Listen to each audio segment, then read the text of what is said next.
Hola, buenas noches. Mi nombre es Andrea Patricia Náñez Juárez.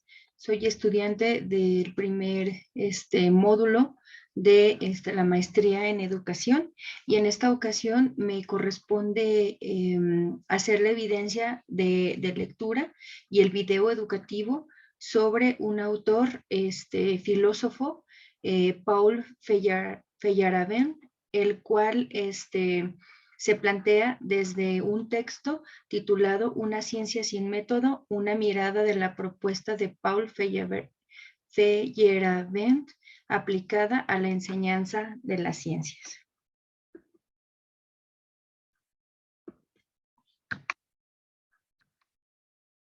Bueno, desde la perspectiva general, pues se tienen que abordar datos generales sobre la vida, ¿verdad?, de este filósofo, el cual nace el 13 de enero en Viena, en el año de 1924. Se convierte en filósofo de la ciencia, pero a lo largo de su vida, pues realiza diferentes estudios y cambios en su ideología. Y uno de los factores que me pareció interesante, pues es que también formó parte del ejército alemán durante la Segunda Guerra Mundial. Posterior a ello, estudia física y terminando un doctorado en filosofía en Viena, decide ir a estudiar a Londres, donde tiene contacto con unos filósofos también que van a influir dentro de su trabajo. Entre ellos, pues está Wittgenstein, el cual iba a convertirse en su tutor, pero fallece antes de que él llegara a estudiar en Londres, y entonces Popper se convierte en su asesor. Sin embargo, también realiza trabajos con Lakatos que le permiten ir desarrollando y evolucionando su teoría racionalista. Entonces, bueno, hace ahí algunos escritos, uno de los proyectos que tenía se sesga debido a que Lakatos fallece y no pueden publicar de manera total su trabajo y solo se publican algunos extractos de ese trabajo que se estuvo realizando. Dentro de la postura epistemológica, encontramos tres nociones o tres aspectos muy importantes y fundamentales en la teoría de Feyerabend, la cual se basa en el anarquismo epistemológico, en la contrainducción y en la noción de inconmensurabilidad. Cada uno de estos, pues, influyen, ¿verdad?, en la propuesta que él hace, y a partir de ahí, pues se forma da debate, ¿verdad? Da a entender y más bien a debatir sobre el método científico, cómo se utiliza y la validez que tiene, ¿no? Él, desde su perspectiva ideológica, va cambiando de manera de lo muy convencional o de lo epistemológico, bueno, de lo inductivo a un proceso muy, muy individualizado para hacer ciencia por parte de cada uno de los seres humanos, y a partir de ahí, pues ahorita en las siguientes diapositivas trataremos de desarrollar un poquito cada uno de estos elementos. El primero va a ser el anarquismo epistemológico, del racionalismo al extremo, al todo vale. Entonces, aquí en esta parte, Feyerabend plantea que el anarquismo como tal, ¿verdad?, como concepción, es negar la autoridad o estar en contra del control social. Entonces, Feyerabend no lo ve tanto desde la perspectiva de un aspecto social, sino más bien desde la perspectiva metodológica.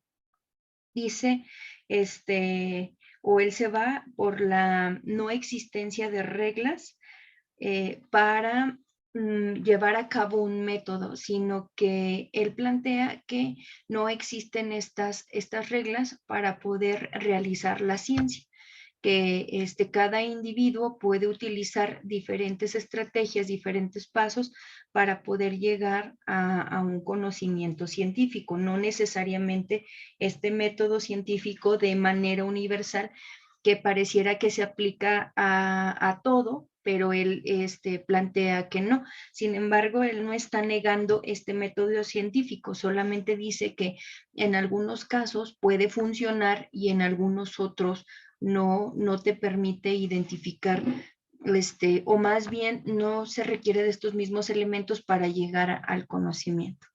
Entonces, esa lo plantea así, un anarquismo epistemológico y no tanto enfocado en aspectos o parámetros sociales o de autoridades. Posterior a ello, habla sobre la contrastación teórica, donde plantea que la forma de hacer ciencia va a depender mucho del sujeto que la está planeando y que debe de haber o que existen contradicciones, por eso lo ponemos aquí como título, que puede haber contradicciones entre las investigaciones teóricas que se hacen referentes a un mismo tema, ¿no? Por ejemplo, yo aquí pongo algunas imágenes sobre teorías relacionadas al universo y que pueden ser diferentes posturas, diferentes métodos y diferentes resultados. Entonces, aquí él plantea esto, ¿no? Como un método te puede llevar o diversos métodos, pues también te pueden llevar a diferentes resultados, aunque la hipótesis o lo que tú quieras comprobar sea el mismo factor, ¿no? Va ahí a haber de repente contradicciones entre estos aspectos. Y continuando con el tema, habla de una noción de inconmensurabilidad en la epistemología, de lo cual me pareció bastante interesante porque plantea que para poder llegar al conocimiento, pues hay muchos factores que van a influir desde la perspectiva de cada sujeto, de la perspectiva de cada cultura, desde cada uno de los conceptos. Entonces, aquí puede haber bastantes diferencias entre la visión y la percepción de cada sujeto, porque en realidad el sujeto es el que genera el conocimiento. Entonces, aquí pues va variando en esa parte. De hecho, a mí cuando estaba leyendo el texto, vino a mi mente una dificultad que yo tuve al momento de hacer la tesis doctoral. Yo soy doctora en filosofía, soy maestra en filosofía e historia de las ideas y mi doctorado es en estudios novohispanos. Entonces, pues estudiamos una época diferente, ¿verdad?, a la que nos estamos desarrollando. Por lo tanto, pues, hay un desfase o hay diferente uso de los conceptos. Yo trabajaba con el aspecto educativo y sobre todo me enfocaba en la parte pedagógica que se realizaba más o menos en las universidades. Entonces, al momento de yo estar investigando, me daba cuenta de que el concepto o los conceptos que yo utilizo o yo quería utilizar para hacer referencia, por ejemplo, a la adolescencia, pues eran conceptos que no podía utilizar en mi investigación porque no eran conceptos que se utilizaran en esa época. Entonces, ahí creo que aquí se plantea un poquito también esa parte de que el contexto, la época y los factores que rodean a cada sujeto, pues van a influir en la adquisición o en la elaboración de propuestas científicas. Y como conclusión, pues este autor, Feyerabend, creo yo que lo que él propone pues es una flexibilidad en el ámbito metodológico, ¿verdad? Que no existe de manera universal, sino que hay diferentes variables desde la perspectiva de cada sujeto o cómo vaya a realizar sus investigaciones, los accesos a otras formas de conocimiento, no solamente la parte del método científico, sino que hay otras opciones como la intuición o el conocimiento sensorial de las cosas.